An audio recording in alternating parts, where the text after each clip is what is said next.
of the journalism department, and this is the first in a series of 6 speakers that we will have throughout the year. We're calling it our Young Alum Boot Camp series, and the idea is that we're going to bring in young or youngish alums to not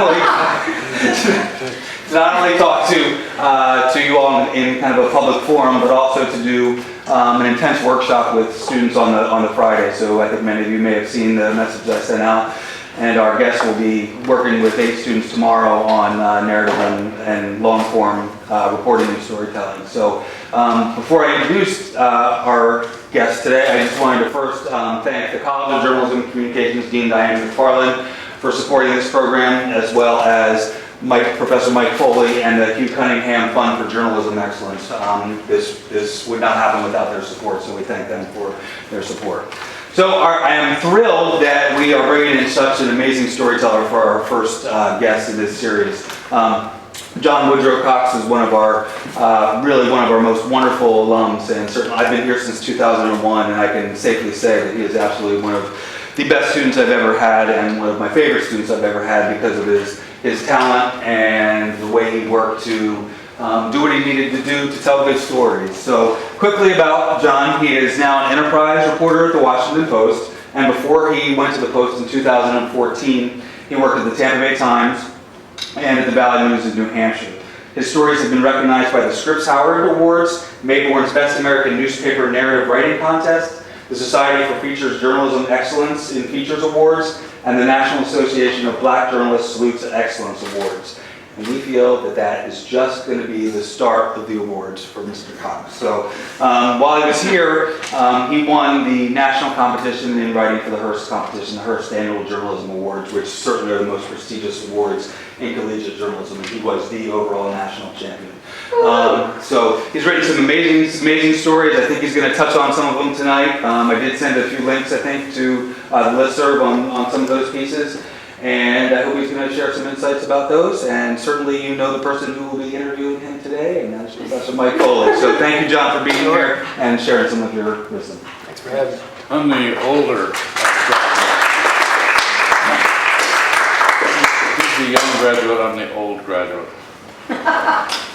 All right, I'm going to start with a difficult question. What grade did I give you on your very first paper in reporting? It was an F, I know that. I think in the 40s. Yeah, 47. Yeah. 47, so there is hope. Actually, I felt pretty good about that, actually. Compared to my classmates, I felt okay about it. Yeah, you were a favorite, yeah. But he got an A. He got an A. He thought my first name was Woodrow, I remember that. On the first day when I was going down the list. Woody. All right, you are on the local enterprise team. You are an enterprise writer. What the hell does that mean? That's always a hard question, actually, to actually describe what I do. Enterprise reporter is some of everything. We do a lot of projects, so it's a lot of sort of traditional enterprise, what you would consider enterprise in journalism. We have a lot of freedom to pick our own stories, so I do kind of a lot of long, a lot of medium, and a lot of short. So short being breaking news. So our team jumps in anytime they're like the Dallas officer shootings. We did profiles of all of the officers. I wrote the second day story on the Baton Rouge shooting. We do a lot of projects, though. I think most of my time is spent on really long-form stuff that takes anywhere from a month to a year. But it's a really good job, and I feel very blessed to have it. It's just kind of a little bit of everything, but mostly it's kind of the long-term stuff that I really enjoy doing. I'm fond of saying there are 2 kinds of reporters, those who get assignments and those who get ideas. What are you? I think I am definitely those who get ideas, but I have a very talented editor who is a story idea machine.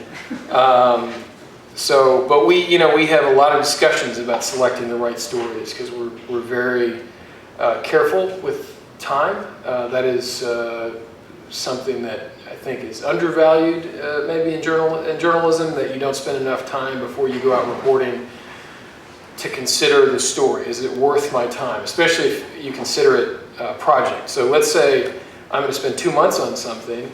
I only get to do 6 of those in a year. So I think you have to be really, really selective. So we have a lot of conversations. I think, for every 10 stories that either my editor comes up with or I pitch, I might do 2. So there's a lot of pre-reporting. A lot of times, we'll just sort of see if there's a story there, if we can find the right character. So it's a blend, I would say. But I'm blessed with an editor who has a lot of good ideas. So where do you find your ideas? How do you go about looking for a story? So I think your own paper is a great place to find a lot of stories. The briefs, every newspaper has briefs, and those are little 3-paragraph summaries of normally crime, but other things that are happening in your community or nationally. An example, pretty soon after I started at the Post in September of 2014. In November of that year, I read a brief about a guy who he was a student pilot and he had crashed his plane to the side of a mountain. He was in a Cessna and crashed on the side of a mountain and had lived. So the pilot died and the student lived and he survived 18 hours with 2 crushed legs in 20-degree weather on the side of this mountain. He was up there for 18 hours. So, and I saw this photo. We had a little photo with it of him sort of holding the hand of this rescuer. So about a week after the crash, I called the guy, and he didn't pick up. And I called him maybe another week later, and he didn't pick up. And I was leaving him voicemails, and I found an email, and I emailed him. But I always just left this story on my list. I keep this running list of like 30 or 40 story ideas. And I called him again last month, and he picked up. And he had my number saved all this time, and he agreed to an interview. So I've spent the last month, that's just sort of off the top of my head, I've spent the last month spending time with this guy and recreating the night of the crash. And we're going to tie it to the anniversary of this crash in November of this year. So it's also a lesson about persistence. Keep calling people. See how he makes the story interesting by getting an anecdote, telling the story, a narrative about getting the story. Take all that to heart, will you? What makes a good story idea? What makes a good story? What do you look for in an idea? So I think tension first. I want a story that has built-in tension, obvious tension. Because if the tension isn't obvious, then I have to maybe find it. And sometimes you do that. This story is an example. It's obvious. I mean, this is sort of low-hanging fruit in some ways because the obvious tension, the story arc is going to be the night of the crash. The lead will inevitably be the crash, and somewhere near the end will be his rescue. And there's obvious tension. So you're going to know, the reader's going to know that he survived, but you won't know how. You won't know what he went through, or the last words that the pilot told him. There's built-in tension there. So I look always for that first. That's not always there if you're writing about if it's a profile maybe, there's not always tension there. But a story has to move. So that's what I'm always looking for, is a story that moves, that I can move it from one place to another. I can reveal something new, especially in a profile. But I think that's the number one thing I look for in a story is there tension? Interesting. How do you approach a story? How do you prepare? Do you write out a list of questions for your interviews? Do you write out a list of sources? I think it depends a lot. I mean, so if I like to cast a very, very, very wide net to begin with. I like to know everything to start, knowing that I'm only going to use a tiny part of that, maybe none of that, but I want to educate myself on the topic. So I will read anything that I can find on a person or a topic or an event. And then, if it's a person, I have this is just what I do. If I'm going to be writing about a person, I start at the beginning of their life, from birth. And I do. I mean, that's my reporting. I start from day one. So where were you born? What did your parents do? And I go forward in time. And the idea of that, I like to do that before I ever report any sort of scene. So when I spend time with someone, I want to know everything about them before I show up to spend that time with them. So that when something happens, I know that it's relevant to something that happened to them 30 years earlier. That there's some sort of thread that I could connect this little thing that this person did with something that happened to them when they were 12. And if I don't have that sort of breadth of knowledge about the thing or the place or the event, and that little reporting detail occurs, I won't see it. It'll just go right by, and I won't even know why I should have written it down. So I do that. That's why I just like to start with a very, very wide net until I find the thread. Like, what is the theme of this story going to be? And before an interview, you know everything about people. Do you make a list of questions? Do you write them out? You go through them one at a time? So I like to have just a few things, like a few sort of essential questions that I normally write on the last page of my notebook that I can't forget to ask. But normally that's maybe 5 questions. I really don't like doing the sort of, here's my list of questions. If it's really technical, if it's a very technical sort of topic, or maybe if I'm only going to get one shot at a person and I'm never going to be able to get them on the phone again, then I will write them out. But more often than not, I like to just have a few of the questions that I can't forget to ask, the really critical things, and then just sort of let I have a very sort of conversational style. I'm not sitting there sort of asking people a bunch of questions. I just want to get them talking and just listen. And if I try to steer conversations more than I try to interview people, really. Do you use a recorder?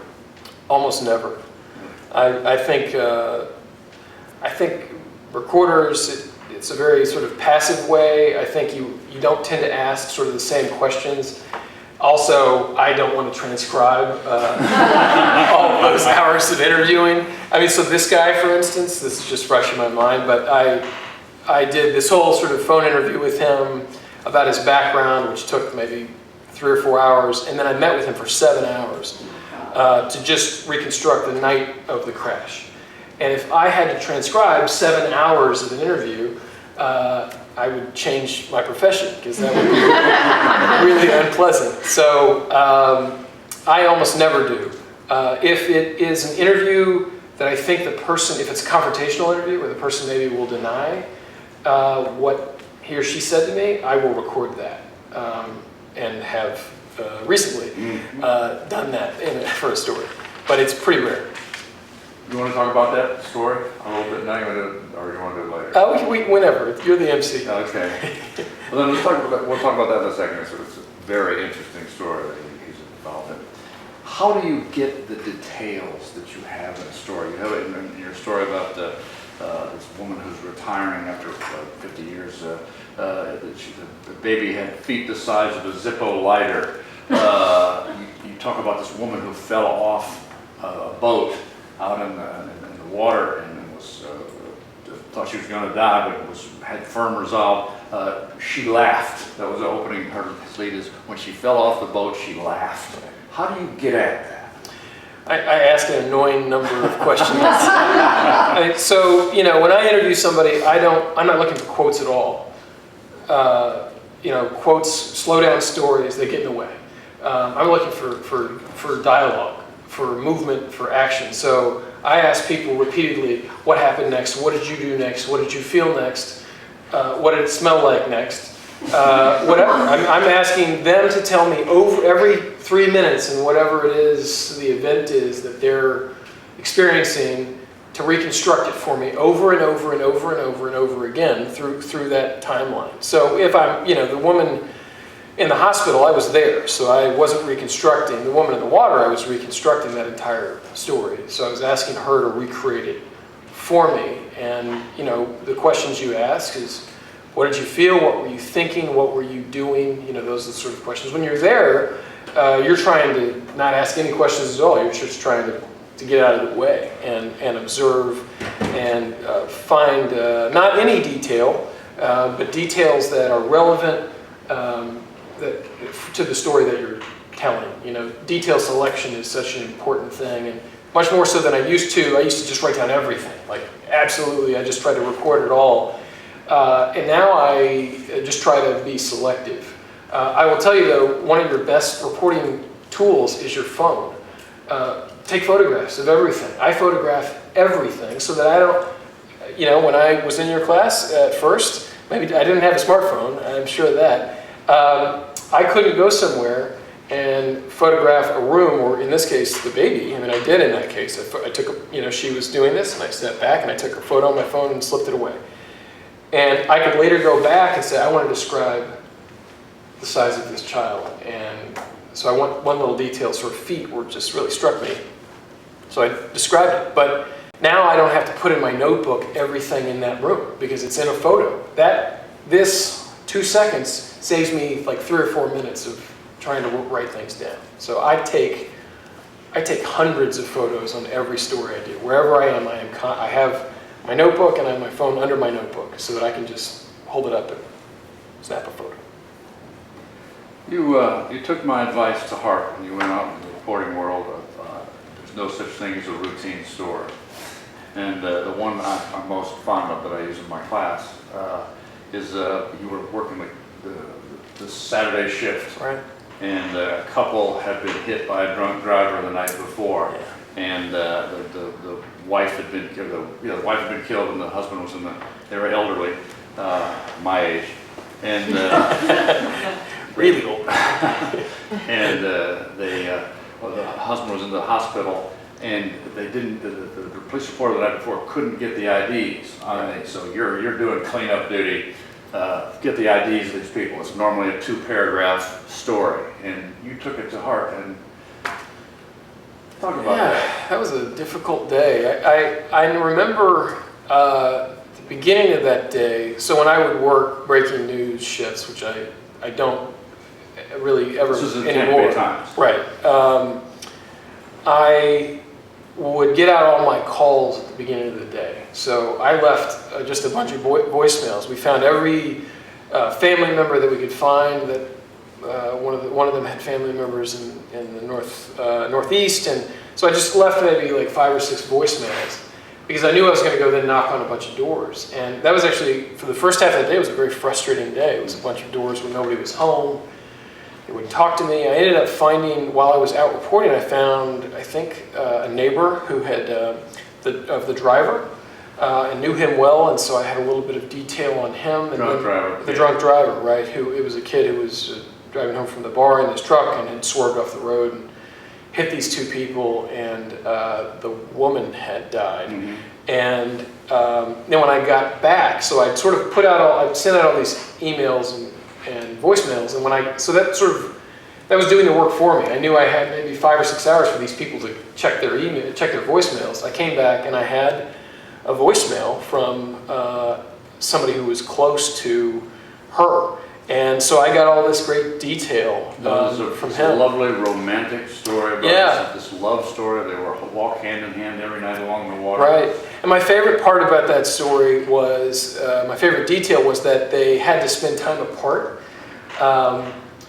because they kind of got on each other's nerves. And that's a detail, details like that I love, because that doesn't fit the sort of tidy narrative that when stories feel sort of fake to you, when everything's sort of perfect, because every time someone dies, they only want to say like really nice things about them, and that everything was perfect in their life, and that's nonsense. Like, that's bullshit. Like, that's, I mean, it is. There's a journalism term of art, by the way. Yeah. But that's not true. Like, and it doesn't ring true. So, and that comes from sort of those questions I asked before. Is like, ask them. Like, why did they spend time apart? What, Did they get along all the time? Like, those are the details you should be drawn to. It's bruise on the apple is the journalism term. It says go to the bruise on the apple.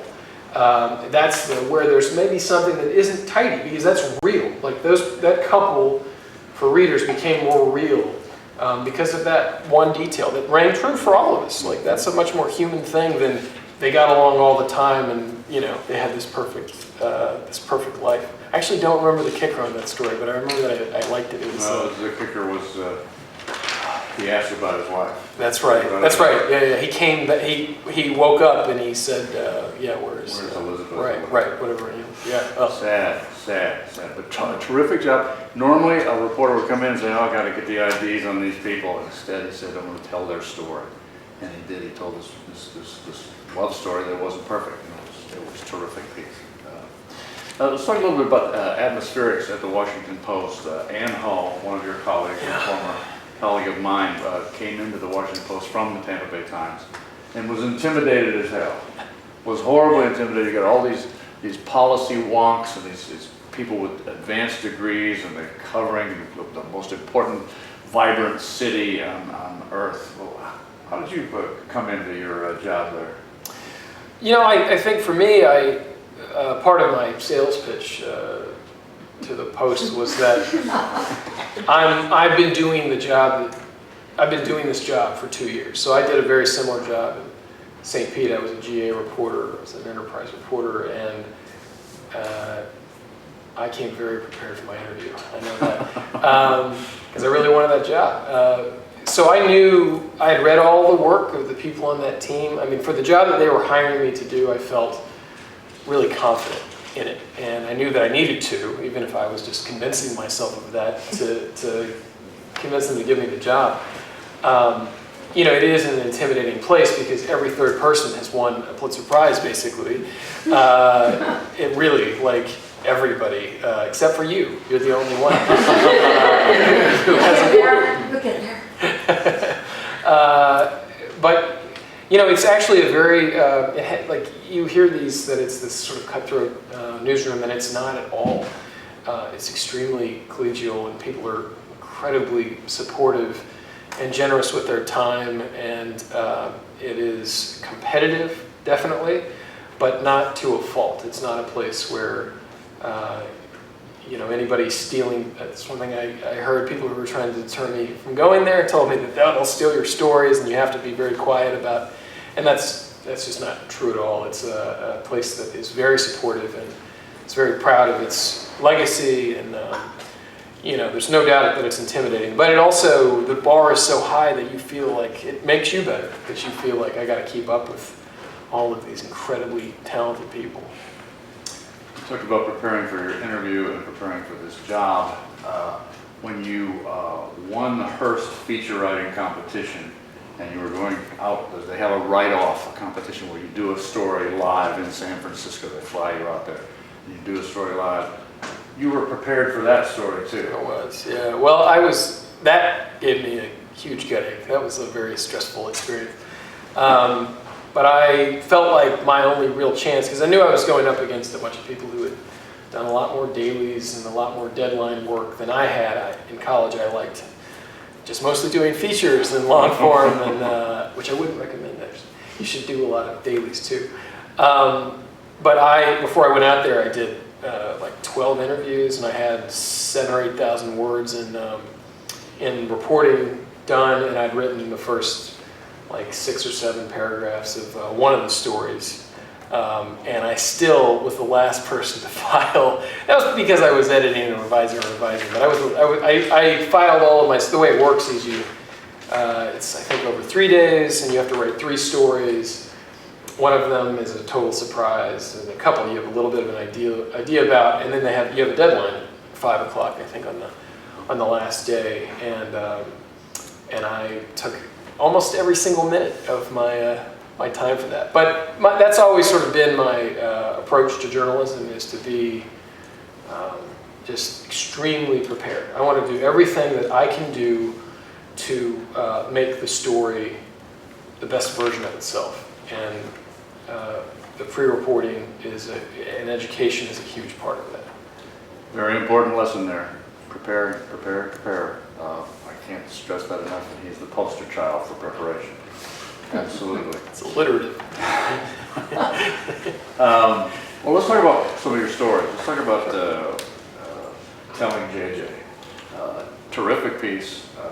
I'll let you tell it, but it's about a 10-year-old girl who was born with HIV positive, and they're going to tell her about this at age 10. So that was my editor's idea. She'd had it years before I got there. She'd read a little, I think a local radio station written a story about the staff, the people who take care of these, what's called perinatally infected children at Children's Hospital in DC. They're kind of the best in the country, and these kids are born with HIV, and they treat them from birth. And around 12 or 13, they tell them finally what they have.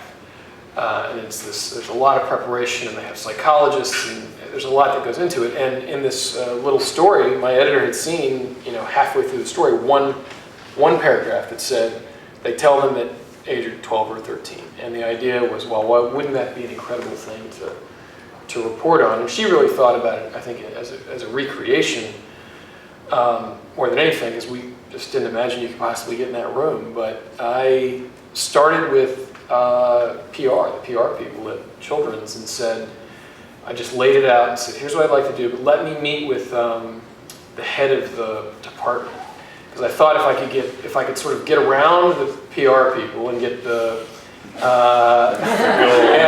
That's the goal. and if I could get the head of this sort of like on board to understand like the value of the story, then I could sort of force it through. And as it happens, the PR woman there was totally got it and was instrumental in the story really working.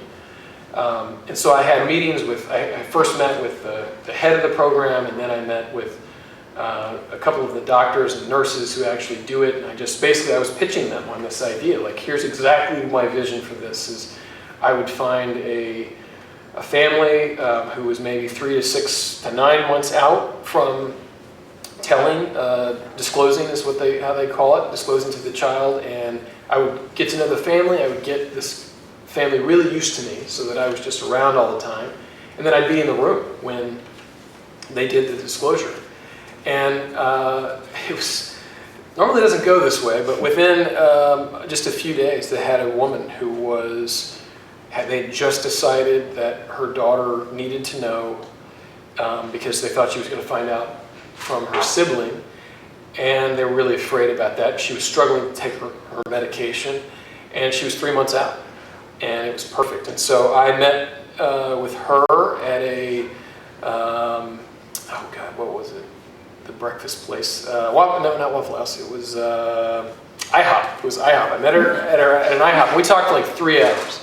I didn't have a notebook. I had one in the back of my pocket. I didn't bring it out. This was all about, trust me, like, just get to know me, and because I just wanted to convince her that this was an okay idea. And of course, for that story, we protected the family's identity, the mom and the daughter. There was no way anybody could know who they were. The value of that, it's always dangerous to do stories with people who are anonymous. It was non-negotiable in this case. You can't out a 10-year-old who has HIV. But the sort of built-in advantage with that story is that you had all these doctors who were named in the story, so it added this sort of credibility. I had scenes, most of the scenes were in the hospital where she's interacting with doctors, and so for the reader, it sort of gave an assurance that I'm quoting real people. So anyway, I followed her for several months, and just would spend afternoons there, just existing in her space, just really so that she would get used to me, and I would always be reporting, but it was all sort of building toward this disclosure. And then I'd gone with her to the hospital a couple of times, and she just was used to me. So on the day of the disclosure, it was her mom and me and JJ and the doctor. That was it, before we're in the room. And I recorded that actually on my phone. Because I couldn't risk missing any detail or any piece of dialogue or any. I really wanted her body language, and I just thought, if this goes south, none of us knew how she was going to react. She'd been a very volatile kid, and we didn't know if she was going to explode or cry, or we didn't know what. And she actually took it very quietly, but. That was a time. I will occasionally record things that I think are and I'll sort of put the phone somewhere discreetly. And I did in that case, and it was critical that I did. I urge you all to read this piece. It's quite a moving piece. And, the people in it are not perfect. No. And the kid is not perfect. The kid's kind of nasty. And, Yeah. and throws tantrums and can't swallow big pills, so she has to practice with candy. Right. It's a terrific, terrific piece. And you just type it in, telling JJ, John Woodrow Cox, and you'll get it. It comes out. It's really good. Let's talk about your current legal situation with the Marine. Is it? Yep, yep. How did you get onto that story? So that story, this guy who is a Marine, he was a teacher at the Naval Academy and had been accused while he was a teacher there. These two women came forward who were both graduates, or one of them was a graduate and one of them was still there. Came forward and they said that, one of the women said that he had raped her while she was a student, and the other one said that she'd had an illicit, ongoing, consensual relationship. Which is against regulation. Yeah, it's a crime. It's a crime for an officer to be sleeping with a student. And so he'd been removed from his position, and he'd been court-martialed, and he was convicted of having sex with the two women and having an inappropriate relationship, but not of the rape.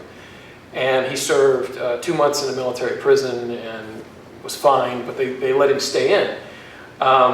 But he lost his security clearance, so he was adamant. This guy was adamant that he was innocent. So he came to the Post. He'd been obsessed with clearing his name. He came to the Post, and he had a buddy who knew who knew a reporter. And the reporter's name is Mark Fisher, who's been there for 40 years, and very accomplished reporter.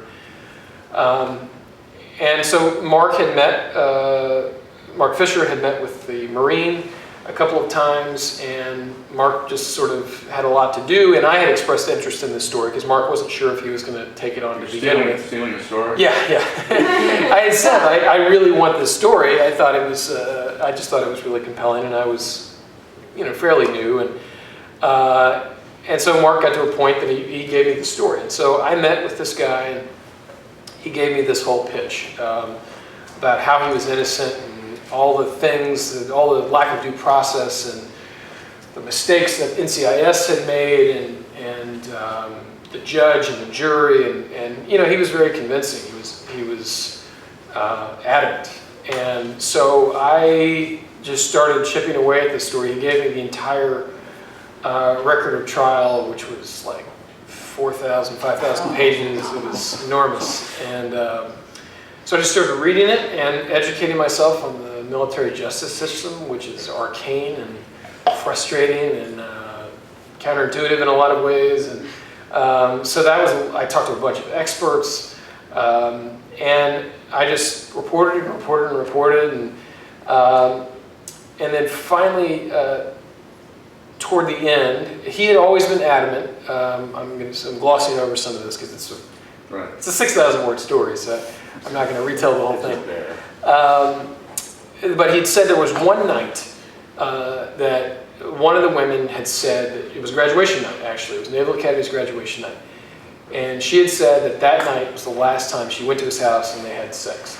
And that was the only date that she really remembered specifically. He had a really strong alibi on that night.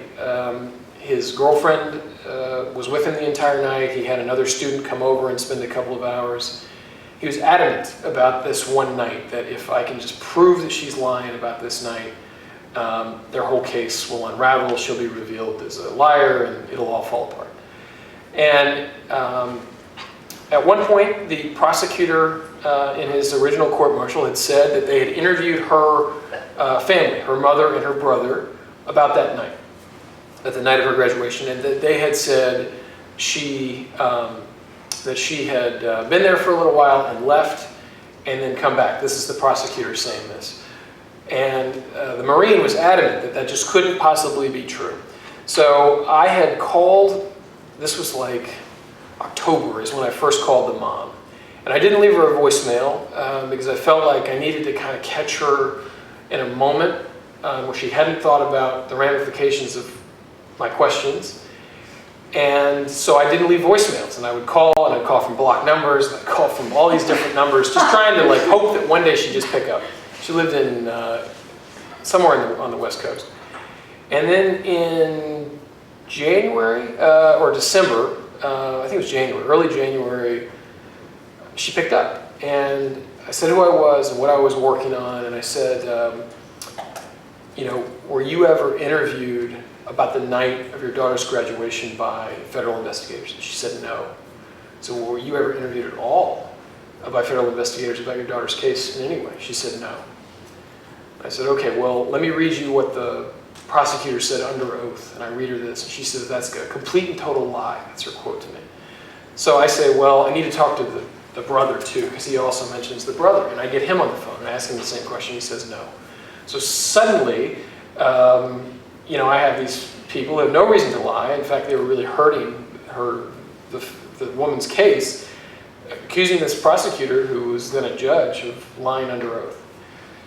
So then I call the woman, the accuser, and this is the first time I talked to her. I'd known everything about her, been reporting on this story for 9 months, and I called her. This is all the same night. This was the craziest night of my journalism career, easily. I call her and I interview her at length, and she doesn't really, I'm asking her all these questions and to sort of explain these discrepancies and why her mother and her brother didn't remember any of this, and or what she did that night, or rather that they hadn't been interviewed. I asked about that, and she hangs up the phone, and then a couple of hours later she calls me back and she's sobbing on the phone, and she says that she has found her cell phone. So I had asked her in this interview, among the many mistakes that the government made is they never found this woman's cell phone, which could have proven like that she had a relationship or not with the guy. They never had any of the digital evidence that you would assume they would. So Facebook messages, emails, they had no one's phone. The other woman actually provided her phone, but it had texts that hurt her case. They just had so little digital evidence that seemed obvious in 2011 is when all that occurred that you would get. And so I asked her about the phone, and so then she calls back and she has the phone, and she's crying, and she says, I found the phone, and it has all these texts between me and the Marine. So I say, okay, take photos of the phone and send them to me right now. So she starts sending me, that night, she starts sending me these photographs of their conversations. And as it turned out, she had misremembered the night. It wasn't the day of her graduation, it was the day after her graduation. And unequivocally, the text proved it. So I have her sending, I don't know, as many as she could find. Anything that I thought, I told her anything that appears incriminating to you. I later flew down there, and they had over 600 text messages between the two of them. So then I realized that he's been lying this whole time. He's been lying to me this entire time, that he'd come to the Post knowing that he did have a relationship with this woman and that he'd lied under oath. And so then I start formulating, okay, I have to confront this guy.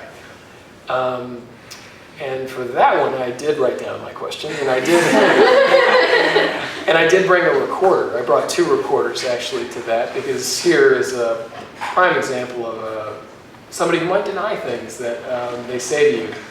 So I met him at an unfortunately loud coffee shop, and for the first 20 minutes, I was really just sort of getting him, you know, to talk about other things. I just had other questions, and then I had printed out all of these photos of these text messages. So I showed him kind of the first packet of text messages, and he wasn't, you know, denying any of it. And then I ended up confronting him with these text messages that show that he had lied and that they had a much closer relationship than he had admitted to. And there's just this like 2 minutes of silence as he's flipping through the pages, and I'm just like wound up, we'll say. And I'm just, you know, writing him his, you know, his jaw is clenching, and he's, you know, sighing, and then I ask him, okay, you know, want to explain this? And for the next 25 minutes, I asked him about 8 different ways. Why did you lie? And he offers explanations, and then I said, why did you lie? And he offers an explanation. And then that was it. It was a very confrontational interview, and this was in January of this year, and the story ran in March. So after that, I flew down there and found her phone and found that there were even more incriminating messages than I knew. She'd sent him these photos, and there was just a lot of really damning evidence in her phone. And so the story ran in March, and since then he has been charged again with essentially perjury, and in a really unusual charge. The military has decided to charge him with lying to me, which is Par for the run. yeah. So he has 3 new criminal charges against him, and he's going to court-martial in January. There's a lot of legal things still going on around that. With the story, you ran a link to the interview. Right. So in the original story, we ran portions of the audio, of his audio. So his sort of explanations for why he had lied. So maybe like 5 or 6 clips from his audio we ran. And then later, the government, was seeking the audio, and then when we found out that they were actually going to charge him with lying to me, which was all based around this 45-minute interview, we found that there was a journalistic value in just publishing the entire thing. And because it had come under scrutiny about, this was taken out of context, and he didn't ask the question, meaning me, that I didn't ask the questions that I was alleged, that I said in the story that I asked. The story was written in first person, so I was very transparent about my entire reporting process. It was just, here's what I said, and here's what he said. So we just published the entire thing, and then after that, the government, the military subpoenaed us for that audio, and because we had already published it, didn't matter to us, so we just provided it. And there is ongoing debate over all of this still. So Intricate but terrific. Again, another fabulous read, and it's told so well. We got 15 minutes left. This is for you, not for me. What do you want to know from John Woodrow Cox, a former student here who's going on degrees? Yes. So let's go way, way, way back to the beginning. When you graduate UF, what do you do? Because do you move to Washington? Do you move to Tampa? What is your first step in trying to find a job? So I graduated in a bad year, 2008, which was journalism Armageddon. And it was really hard, actually. It was really hard finding a job. But I got an offer from a little paper in New England that was sort of like a farm team for the Tampa Bay Times, a guy named Jeff Good, who's still an editor, still an executive editor. He had a paper called Valley News, which covered like Dartmouth and Vermont, New Hampshire. And he had won a Pulitzer Prize at St. Pete in editorial writing, and became highly recommended. And basically they would send people up there to kind of do some work, and then they would hire people. And so I went up there for a year, and I really learned. It was a tremendous experience. I mean, I was totally broke and like sort of starving at times. I heated my house with my oven because my heat would go out so often. Painting a very glamorous picture. Yeah. Well, it was it's romantic, right? The journalistic way. But the best part about that experience is you go to a small paper, you learn to write every day. You learn to write on deadline, which is so critically important to excel at a big paper anywhere. I learned to really write narrative on deadline. I knew how to write narrative, but I wanted to take like 6 months to write narrative, not like 3 hours. And I learned to do that there. And I learned how to cover meetings and develop sources. It was an essential piece in my journalism career. So, those jobs I cannot really overstate. You don't want to do that for your entire career, but for a couple of years right out of college, that is, if you find a good editor, if you just get good editing somewhere, there's nothing more valuable than that. Like, just treat it as an internship. Like, what you're making doesn't matter at all. And really, your living conditions doesn't matter at all. It matters then because it's an investment in your future. So you're investing. If you maybe don't get in the right situation, then you could be maybe in a job for 20 years that you don't like so much. But if you're willing to like go somewhere to get really, really good editing and learn the skills that you don't have, there's exponential value there. That was hugely important for me. And I was only there for a year, and then not long. I went to grad school for 1 year, and then I came straight to the St. Pete Times. And the rest, as they say, is history.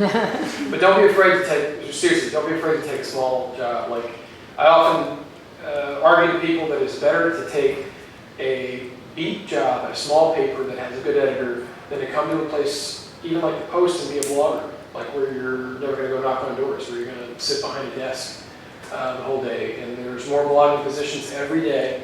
But if you want to be sort of what I'll call an old school reporter, or a narrative or investigative, those entry-level jobs are invaluable. They really are. I cannot speak highly about it.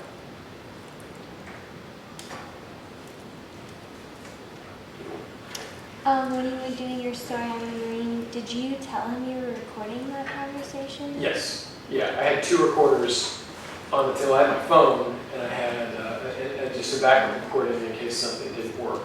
So yeah, I always say at the beginning of every recording, we're recording the audio, because if somebody says later, oh, I didn't know it was being recorded, you always want to be able to say, well, it's on the audio, that we're on the record that I'm recording. So yeah, anytime we're recording somebody, I always tell them. What do you recommend we do now as students at UF to learn some of these skills and kind of find the passion for this long articles?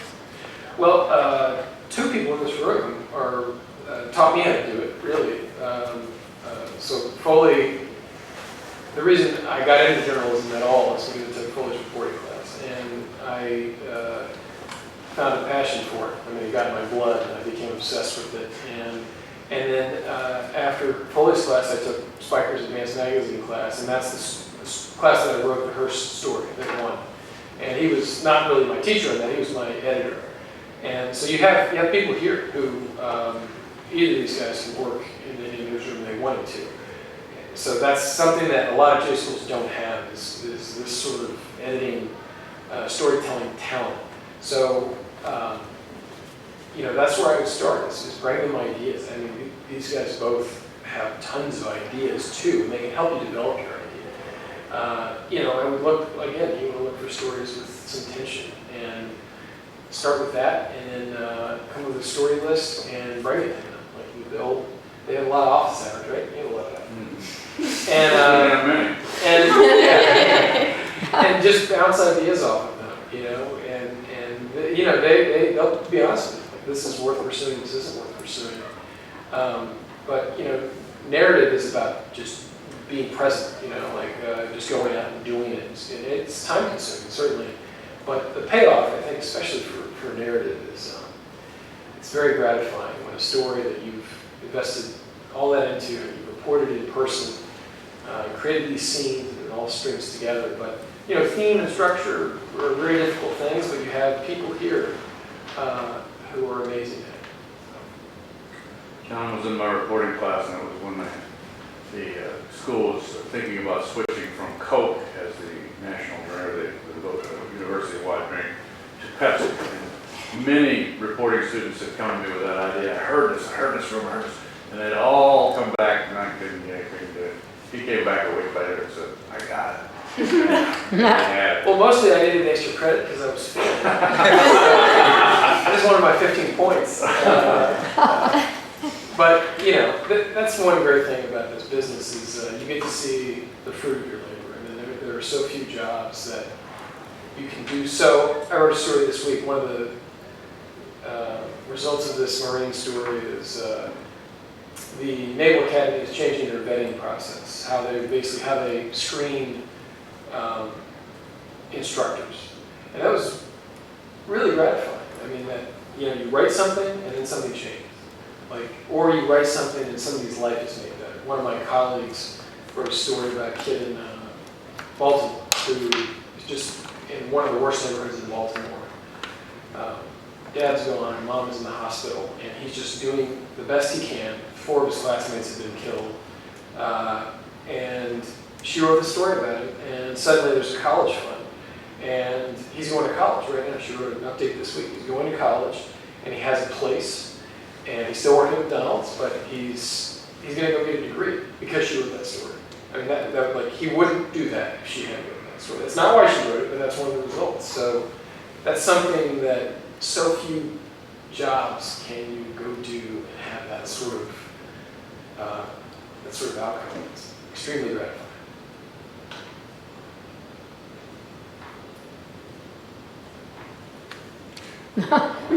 What are you working on now? So that plane crash story is taking a lot of my time. I have a few more follow-ups on this Marine. I like to have like 5 or 6 stories that I'm chipping away at all the time. If I'm not like overwhelmed, then I get anxious. So the more I have, the more sort of calm I feel.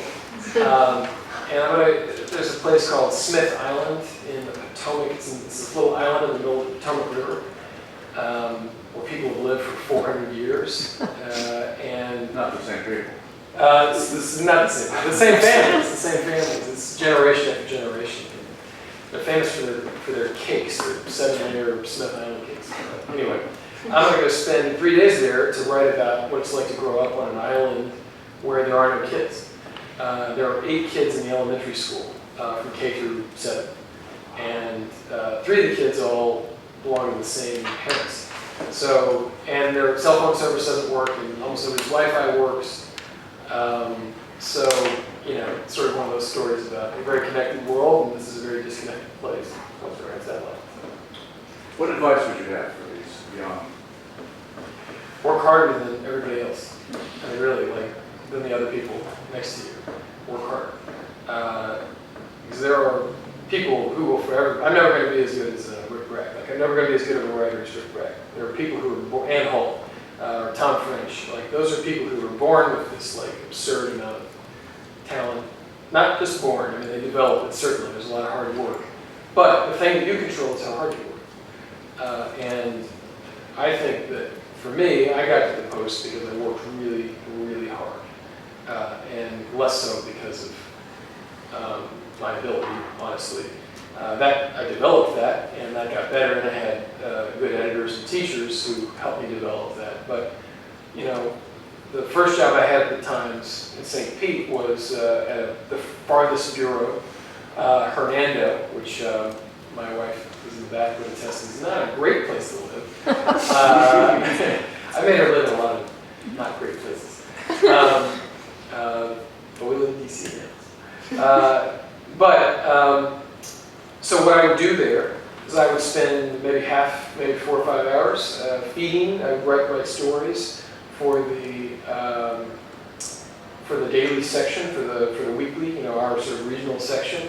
And then I would spend at least 3 or 4 or 5 hours a day on my enterprise, stories that I was basically working for free on to get onto the front page, because it was hard to get stories from a bureau 50 miles away on the front page down in St. Pete. And because of that, I got a job. I moved from there to a GA job in downtown St. Pete. And then because I did the same thing in downtown St. Pete, I got to the Post. And, that's a lot of 60-plus hour weeks. Doing something I really enjoyed doing, but that's the decision I made. I made a decision that I really wanted to go somewhere, and I had very specific goals. And the only way to get there was to outwork other people. That was it. So that would be number 1 advice. Number 2 is to go to people who know what they're doing. And you have those people here. I know sometimes maybe go knock on a professor's door can be a little bit intimidating, but this school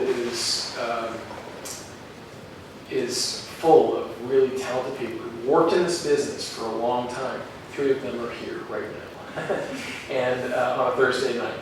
And so go to them and ask them, like, what do I do? Ask that same question, what do I do? Tell me the stories that I should pursue. How do I get there?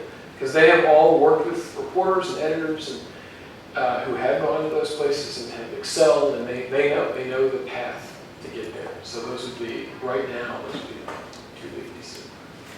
You are self-effacing and you are humble, but you are also very talented. So don't sell yourself short. He's doing great things already. Thank you very much, John. Thank you. Woodrow Cox.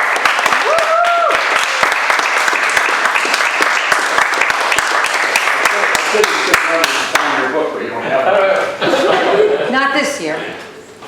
We're done.